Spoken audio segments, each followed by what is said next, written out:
हुजूर ने हमें बतलाया कि पिछले लोग अपने रब को कैसे मनाते थे, वो किस तरह उसके हुजूर नाज अर्ज करते थे। हुजूर ने हमें अल्लाह को मनाने के तरीके भी बतलाए। फरमाया जब माँ बाप दुआ मांगेंगे औलाद के हक में तो वो मान जाएगा। हुजूर अलैहिस्सलाम ने फरमाया जब मुसाफिर दुआ मांगेगा तो अल्लाह मान जाएगा। फरमाया मेरे रसूल करीम ने जब बीमार दुआ मांगेगा तो अल्लाह मान जाएगा। और सैयद आलम अलैहिस्सलाम फरमाने लगे जब तुम्हारे ज़ईफ़, कमज़ोर, मजबूर लोग दुआ मांगेंगे तो अल्लाह मान जाएगा। और हुजूर ने फरमाया जब तुम फ़र्ज़ अदा करके दुआ मांगोगे तो अल्लाह मान जाएगा। और मेरे महबूब ने फरमाया जब पिछली रात उठ के तुम उसके हुजूर अर्ज़ करोगे तो वो तुम्हारी दुआओं को कबूल कर लेगा, वो तो मान जाएगा। और हुजूर ने हमें दिन बताए, फरमाया जुमे वाले दिन मांगना मान जाएगा, शब कदर को मांग लेना मान जाएगा, शब बारात में दुआएं करना वो मान जाएगा, रमज़ान की रातों में मांगना मान जाएगा, कुरान पाक के ख़त्म के मौके पर दुआ करना मान जाएगा। तरीके बतलाए। अब ये है कि हमने तो मांगना था ना उसकी बारगाह में, हमने तो हाजिर होना था, हमने आगे बढ़ना है, उसके हुजूर अर्ज करना है। हुजूर ने हमें बतलाया कि मोमिन मुत्तकी होता है ना, परहेजगार होता है, इसने कुछ नेकियां भी की होती हैं। जिस तरह इसे अपने गुनाहों का पता होता है ना, तो इसे पता होता है कि नहीं यार फलां काम मैंने फ़कत अल्लाह की रज़ा के लिए किया हुआ है, और मेरा और मेरे रब का राज है। फरमाया जब तुम बड़े उलझ जाओ ना, जब तुम बड़ी आजमाइश में आ जाओ और जब तुम समझ लो कि अब मैं बड़ी तकलीफ में आ गया हूं, तो फिर एक तरीका हुजूर ने हमें और भी बतलाया मांगने का, एक और तरीका भी बतलाया। और वो रवायत सही मुस्लिम में मौजूद है। रावी हज़रत अब्दुल्ला इब्न उमर रदी अल्लाह ताला, हुजूर फरमाते हैं 3 लोग सफ़र कर रहे थे।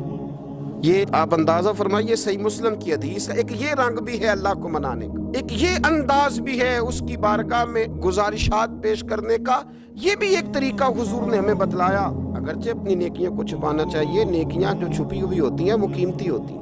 हज़रत अब्दुल्ला इब्न उमर फरमाने लगे कि नबी पाक सल्लल्लाहु अलैहि वसल्लम फरमाते हैं 3 लोग सफ़र कर रहे थे, रास्ते में तूफान आ गया, तेज़ बारिश शुरू हो गई, तो हुजूर फरमाते हैं वो तीनों बारिश से बचने के लिए एक गार में छुप गए। उनको पता है पुराने ज़माने के अंदर गारें होती थी, और लोग जब सफ़र करते थे लंबे तो पत्थरों और पहाड़ों के बीच में से सफ़र करते थे।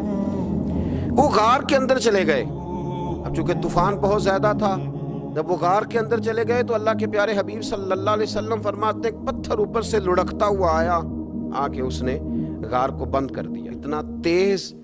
और इस मजबूती के साथ वो पत्थर लगा और इतना सही फिट हुआ कि अंदर रोशनी आनी भी ख़त्म हो गई। अब 3 लोग हैं,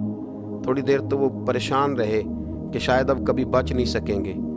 शायद चारों जानिब अंधेरा ही है और अंधेरा ही रहेगा, शायद यहाँ से निकलने के लिए अब हमें कोई रास्ता मुयस्सर नहीं आएगा। वो पहले तो परेशान हुए, फिर कहने लगे यार इस तरह करो, अगर कोई ज़िंदगी में नेकी की है ना तो ज़रा उस नेकी को याद तो करो, और याद करके उस मालिक के हुजूर अर्ज तो करो, करीम है कोई आखो शायद मन जावे, कम ततड़ी दा बन जावे, अर्ज तो करो। ये आप अंदाज़ा फरमाइए, ये बात बयान कौन कर रहा है? ये मदीने वाले रसूल बयान कर रहे हैं, ये नबी पाक अलैहिस्सलाम ने बयान फरमाया। रसूल करीम अलैहिस्सलाम ने हमें बतलाई ये दास्तान मोहब्बत। हुजूर फरमाने लगे, एक ने उनमें से हाथ उठाए और उसने अंदाज क्या छेड़ा, अर्ज करने लगा अल्लाह तो जानता है ना मैंने बकरियां रखी हैं, मैं गरीब हूँ, मजदूर हूँ, और मालिक तो ये भी जानता है कि मेरे बच्चे भी हैं, बीवी भी है, पर मैं जब भी घर लौटा हूँ तो दूध मैंने बच्चों और बीवी को पहले नहीं दिया, बूढ़े माँ बाप को पहले दिया। वो गार में तन्हा बैठे हैं और अपने मालिक को मना रहे हैं। अर्ज करते हैं अल्लाह तुझे याद है ना एक रात जब मैं बड़ी देर से लौटा था, लकड़ियां काटते, दरख्त तलाश करते मुझे देर हो गई, मैं देर से लौटा था, नीयत ये कर रखी थी कि दूध सबसे पहले माँ बाप को पिलाऊंगा। मालिक जब मैं लौटा तो वो बूढ़े थक हार के सो गए थे, मेरी बीवी ने मुझे कहा कि बच्चों को पिला दो, वो सो गए, तो मैंने कहा नहीं मेरे जिम्मे है उन बूढ़ों के दिल को ठंडा करना, उनसे प्यार करना। ऐ मालिक फजर हो गई, आफताब तुलू होने का वक्त आ गया, पर मैंने माँ बाप के बेदार होने का इंतजार किया। ऐ अल्लाह, वो जब उठे तो उनकी आंखों में जो मेरे लिए दुआ थी और उनके सीनों में जो मेरे लिए करम था, अगर तेरी बारगाह में वो नेकी कबूल है तो मालिक फिर रहम फरमा, न इस मुश्किल से आसानी अता फरमा। सुनो सुनो, रसूल करीम सल्लल्लाहु अलैहि वसल्लम फरमाते हैं کہ اس بندے کی دعا مکمل ہوئی تو پتھر تھوڑا سا سرک گیا اور اتنا سرکا کہ آسمان نظر آنے لگا۔ جس نے ماں باپ کو منایا ہے، ان سے پیار کیا ہے، پھر یہی بات وسیلہ بن جائے گی رب کے ماننے کا۔ پھر رسول کریم صلی اللہ علیہ وسلم فرمانے لگے، دوسرا بولا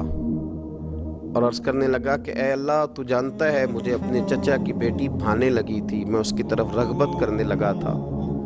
اور میں نے جب اس سے جا کے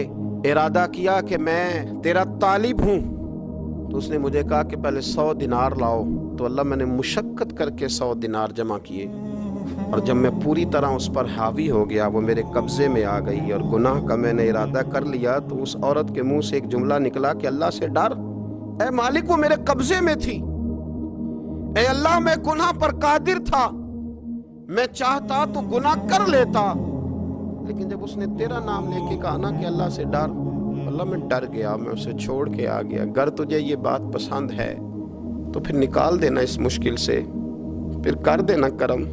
اللہ میری بھی تو چڑھتی جوانی تھی نا، میں بھی تو سب کچھ کر سکتا تھا، پر تیرے لیے، تیری خاطر میں لذت گناہ سے باز رہا، تو اللہ تو رحمت فرما دے۔ حضور فرماتے ہیں اس کی دعا مکمل ہوئی تھی کہ پتھر تھوڑا اور سرک گیا۔ پھر تیسرا بولا اور اس نے بول کے کہا، اے اللہ، ایک مزدور کو، ایک دیہڑی دار کو، ایک غریب کو میں نے کام پہ رکھا ہوا تھا، یہ تیرا اور میرا راز ہے اللہ۔ وہ مزدور، وہ دیہڑی دار میرے پاس کام پہ لگا تھا، کچھ چاول میں نے اس کی اجرت مقرر کر دی کہ تو کام مکمل کرے گا تو میں تجھے دوں گا، اور جب اجرت لینے کا وقت آیا تو وہ بگڑ کر ناراض ہو کر چلا گیا، میں اسے ڈھونڈتا رہا، وہ مجھے ملا نہیں، میں نے اس کے چاولوں کی قیمت کاروبار میں انویسٹ کر دی، اس کا تھوڑا سا سرمایہ پر میں نے کھایا نہیں، پھر وہ مجھ سے میں کاروبار کرتا رہا اور اتنا کاروبار کیا کہ بہت ساری گائیں اور ان کے چرواہے تیار ہو گئے، وہ سالوں کے بعد لوٹا، میں نے اس غریب کا مال کھایا نہیں بلکہ بڑھایا، محفوظ کر کے رکھا، وہ سالوں کے بعد لوٹا اور کہنے لگا میرا مال، تو میں نے کہا وہ ساری گائیں تیری ہیں، وہ چرواہا تیرا ہے، یہ سارا کچھ تیرا ہے، تو کہنے لگا تو مجھ سے مذاق کرتا ہے، میں غریب کہاں اور اتنی بڑی گائیں کہاں، تو مذاق کرتا ہے؟ تو میں نے کہا مذاق نہیں، میں نے اپنے رب سے ڈر کے تیرے مال کی حفاظت کی، یہ تیرا ہے، اے اللہ میں کھا بھی تو سکتا تھا نا، پر تجھ سے ڈر کر میں نے وہ سارا محفوظ رکھا۔ اللہ اگر تجھے میری یہ ادا پسند ہے تو پھر آج مان جانا، آج راضی ہو جا۔ اللہ کے رسول فرماتے ہیں اس کی دعا مکمل ہوئی تھی کہ پتھر لڑکا اور ان کے لیے رستہ بن گیا، وہ باہر آ گئے، تو حضور نے ہمیں بتلایا کہ وہ تمہاری نیکیاں جو چھپی ہوئی ہیں، وہ تمہاری نیکیاں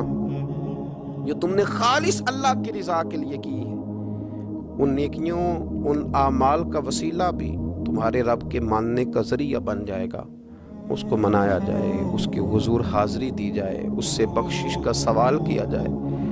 اس کی بارگاہ میں یہ گزارش کی جائے کہ اللہ غریبوں، مجبوروں، کمزوروں اور ان لوگوں کے صدقے جو اللہ رستہ دیکھ رہے ہیں کہ رستہ کب کھلے گا، جو تیری بارگاہ کرم کے سوالی ہیں، ان کے صدقے تو رحم فرما، تو کرم فرما،